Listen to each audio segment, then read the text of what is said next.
7 things you should never give to people. Machiavelli's warning. They tell you to be open, to share everything, to trust completely. They paint pictures of a world where kindness always returns, where honesty is rewarded, where vulnerability creates connection. But Machiavelli knew better. He saw what happened to princes who gave too much, who trusted too deeply, who opened their hearts and their minds to wolves dressed as sheep. In the real world, generosity becomes weakness. Openness becomes exposure. Trust becomes a blade pointed at your own throat. The moment you hand someone your secrets, your fears, your complete loyalty, you've handed them the power to destroy you, and they will use it. Not because they're evil, but because it serves their needs when the moment arrives. Today I'm going to show you exactly what Machiavelli would warn you about. 7 things you must never give to another person if you want to survive, thrive, and keep your power intact. Because in this world, what you withhold is often more valuable than what you share. Chapter 1. Never give your unfiltered thoughts. Your mind is a fortress. Every thought that crosses it, every idea that forms, every opinion that takes shape, these are your most dangerous weapons. And like any weapon, the moment you hand them to someone else, they can be turned against you. Most people think being authentic means saying everything they think. They believe that honesty requires them to voice every doubt, every criticism, every half-formed idea that bubbles up in their consciousness. This is not authenticity. This is strategic suicide. When you speak your unfiltered thoughts, you reveal your position. You show your enemies exactly where you stand, what you fear, what you desire, and how they can manipulate you. You give them a map of your mind, complete with all the weak points they need to attack. Think about the last time you shared a raw, honest opinion about someone powerful. How quickly did it get back to them? How did they respond? Did your honesty strengthen your position or weaken it? The answer is always the same. Your words became ammunition in someone else's war. Machiavelli would watch you speak your mind freely and shake his head. He knew that the man who reveals everything thinks nothing. The person who holds their tongue holds their power. This doesn't mean you should be silent. It means you should be selective. Every word you speak should serve a purpose. Every opinion you share should advance your position. Every thought you voice should be calculated, not spontaneous. Let others fill the silence with their own revelations. Let them expose their weaknesses while you gather intelligence. Your unfiltered thoughts are worth more than gold when kept secret, and worth less than dirt when scattered freely. In meetings, be the one who listens more than speaks. In arguments, be the one who asks questions instead of making statements. In social situations, be the one who observes rather than performs. Because while everyone else is revealing their hand, you're learning theirs. The most powerful people in history were not the loudest. They were the most careful with their words. They understood that speech is a weapon that should never be fired carelessly. Your thoughts are your treasure. Guard them like your life depends on it. Because it does. Chapter 2. Never give your complete trust. Trust is a currency that fools trade freely and wise men spend carefully. To give someone your complete trust is to hand them the keys to your destruction. It's not cynicism that teaches this. It's history. Every great betrayal in history began with complete trust. Caesar trusted Brutus. Kennedy trusted his security detail. Business partners trust each other until one sees an opportunity the other doesn't. The pattern never changes. Trust completely. Suffer completely. Human nature is simple. People act in their own interest. Not because they're evil, but because survival and advancement are hardwired into every person's DNA. When their interests align with yours, they'll be loyal. When their interests conflict with yours, they'll choose themselves. Every time. The moment you give someone complete trust, you become predictable. They know you won't question them, won't verify their claims, won't protect yourself from their mistakes or betrayals. You become easy to manipulate because you've removed your own defenses. Smart people don't trust completely. They trust strategically. They verify everything. They maintain escape routes. They keep leverage. They understand that today's ally might be tomorrow's enemy, and they prepare accordingly. This doesn't mean living in paranoia. It means living with awareness. You can work with people, enjoy their company, even care about them deeply. But you always maintain a private assessment of their motives, their capabilities, and their price. Build relationships like you build a house. Strong foundations, sturdy walls, but always with windows you can see through and doors you can lock. Never build a prison where someone else holds the keys. When someone asks for your complete trust, ask yourself why they need it. Usually, it's because they plan to do something that would make you uncomfortable if you were watching closely. Trust given blindly is trust that will blind you. The wise man trusts contracts, not promises. He trusts leverage, not loyalty. He trusts verification, not faith. He builds his success on solid ground, not on the shifting sands of another person's character. Your trust is valuable. Spend it like you would spend money, carefully, strategically, and with the expectation of getting something valuable in return. Chapter 3. Never give your financial secrets. Your money, whether you have a lot or a little, is nobody's business but yours. The moment people know your financial reality, they start treating you differently, and none of those changes work in your favor. If you're wealthy and people know it, you become a target. Friends start seeing you as a bank. Family members start making requests. Strangers start looking at you like a resource to be tapped. Every interaction becomes tainted by the knowledge of your money. You'll never know if someone likes you or likes your wallet. If you're struggling financially and people know it, you become weak in their eyes. Opportunities dry up because people don't want to associate with failure. Your opinions carry less weight because poverty is seen as proof of poor judgment. Your requests for help are met with pity or contempt. Either way, you lose power. Financial privacy is financial power. When people don't know your exact situation, they have to assume, and you can shape those assumptions to your advantage. Live modestly, regardless of your means. Never flash wealth. Never complain about poverty. Rich people who stay rich understand this. They drive ordinary cars, live in reasonable houses, and dress without obvious luxury. They know that visible wealth attracts problems: thieves, gold diggers, and tax authorities. Poor people who become rich also understand this. They don't announce their success because they know it will change every relationship they have. Family will want handouts. Friends will want loans. Enemies will want revenge. Keep your financial business private.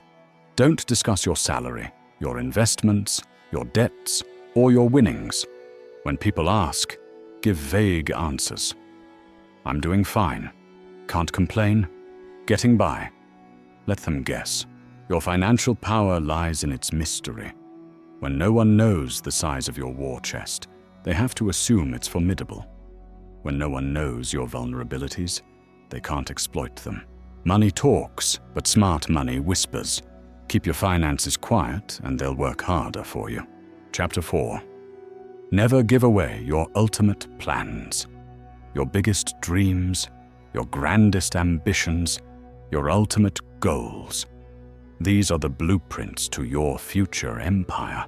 To share them freely, is to invite saboteurs to the construction site before you've even laid the foundation. People are threatened by big dreams. Your success reminds them of their own limitations. Your ambition makes them uncomfortable with their own mediocrity. When you announce your plans to conquer, you give them time to prepare their defenses. They'll discourage you with friendly advice. Are you sure that's realistic? Have you thought about the risks? They'll plant seeds of doubt disguised as concern.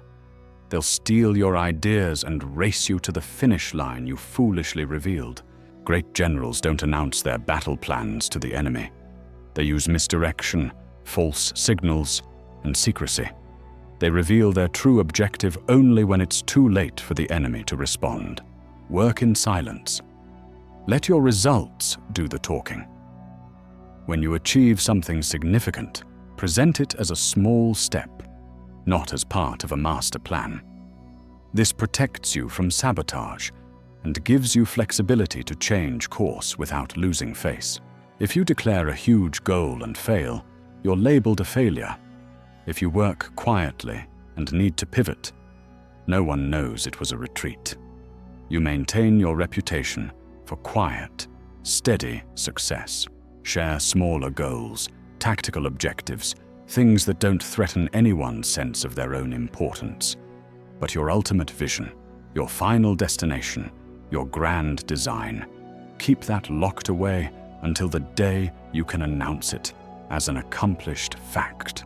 Let them see the finished cathedral, but never show them the blueprint while you're still laying stones. The element of surprise is your greatest advantage in any competitive situation. Your dreams are your treasure map. Don't hand it to pirates and then wonder why they reached the treasure first. Chapter 5. Never give your undivided loyalty. Loyalty, as most people understand it, is a chain around your neck. It forces you to support people, organizations, and causes even when they no longer serve your interests. Smart people don't give loyalty, they loan it. Your first and only undivided loyalty belongs to yourself, your mission, your family, your future. Everything else gets conditional support based on mutual benefit. The moment any relationship starts demanding sacrifice without offering reward, it's time to reconsider the terms. Employers who know you'll never leave will never give you the raise you deserve. Political parties that count on your automatic vote will never truly serve your interests. Friends who assume your unconditional support will take advantage of your goodness. Make yourself a valuable ally, but an independent one. Let people know that your support is precious because it's not guaranteed. This forces them to keep earning your allegiance by actually delivering value to your life. Loyalty should flow both ways. If they're not loyal to your interests, why should you be loyal to theirs? If they're not investing in your success, why should you invest in theirs? True loyalty is mutual, conditional, and constantly renewed through actions, not just words. This doesn't make you disloyal or treacherous. It makes you strategic. You enter alliances that benefit everyone involved. When those benefits disappear, the alliance naturally dissolves. This is how powerful people operate. Be known as someone whose support is valuable because it's earned, not automatic. People will work harder to keep you satisfied when they know you're not trapped by misguided loyalty to situations that don't serve you. Don't be the loyal dog that gets kicked when times get tough. Be the independent wolf that others want to run with, because you make the pack stronger. Your loyalty is worth something. Don't give it away for free to people who won't return the investment. Chapter 6. Never give a second chance to an enemy. When someone shows you who they are, believe them the first time. When someone acts against your interests, strikes at your reputation, or betrays your trust, they've declared themselves your enemy. To give them a second chance is not mercy, it's stupidity. An enemy forgiven is an enemy emboldened. They won't see your mercy as kindness. They'll see it as weakness.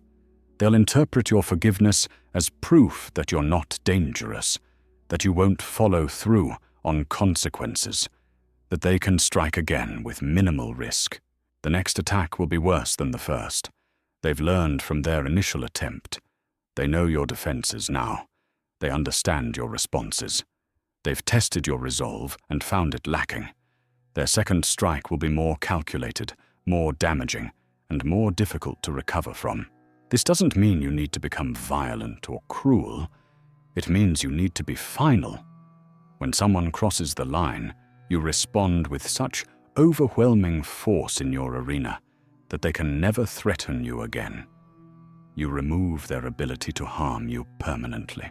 In business, this means driving them from the market. In politics, this means destroying their credibility.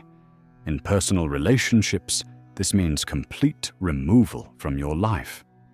The goal is not just to win the current battle, but to prevent all future battles. Let your response be so disproportionate that others think twice before challenging you. When people see what happens to your enemies, they'll work harder to stay on your good side. Your reputation for decisive action becomes a shield that prevents most conflicts from starting. Forgiveness is a luxury for people who don't have anything worth protecting. If you have wealth, reputation, power, or loved ones, you can't afford to let enemies practice on you. Be known as someone who is pleasant to be around, but dangerous to cross. The snake that bites you doesn't deserve a lecture on morality. It deserves to have its head removed. Your enemies are threats to everything you've built. Treat them accordingly. Chapter 7. Never give your power away. Everything we've discussed leads to this final, most important principle. Never willingly surrender your own power. Power is your ability to control your life, influence your environment, protect what matters, and achieve your goals. Once you give it away, getting it back is nearly impossible. Power isn't just money or position. It's the sum of everything you control. Your information, your trust, your financial independence, your secret plans, your conditional loyalty, your decisive responses to threats. Together, these create your sovereignty. People will constantly try to take your power. They'll use guilt to shame you for your ambition.